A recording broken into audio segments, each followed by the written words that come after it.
Lunch കഴിക്കാൻ പോവാണ്. അപ്പോൾ ഭക്ഷണം എടുക്കുകയാണ്. സിമ്പിളായിട്ടാണ്, വലിയ കാര്യമായിട്ട് കറികളൊന്നും ഇല്ല. പക്ഷേ ഉള്ള കറി ഭയങ്കര ടോപ്പായിട്ടാണ്. ഞാൻ വീഡിയോ ഇട്ടിട്ടുണ്ട്. കയ്പ്പില്ലാതെ വെച്ചതാണ്. അതൊരു സ്പെഷ്യലാണ്.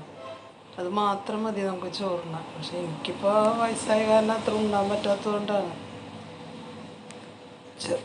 ചെറുപ്പക്കാർക്കൊക്കെ ധാരാളം ഭക്ഷണം കഴിക്കാൻ പറ്റുന്നൊരു കറിയാണ്. പിന്നെ ഉപ്പേരി, അച്ചാർ.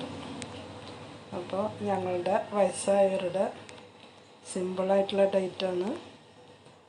അപ്പോൾ ഞങ്ങളൊക്കെ ഊണ് കഴിച്ചോ എന്തോ അറിയില്ല. ഞാൻ കുറച്ച് വൈകിട്ടുണ്ട് കഴിക്കാൻ പോകുന്നുള്ളൂ. അപ്പോൾ താങ്ക് യു. അപ്പോൾ വേറെ വീഡിയോ ആയിട്ട് കാണാം. ബൈ.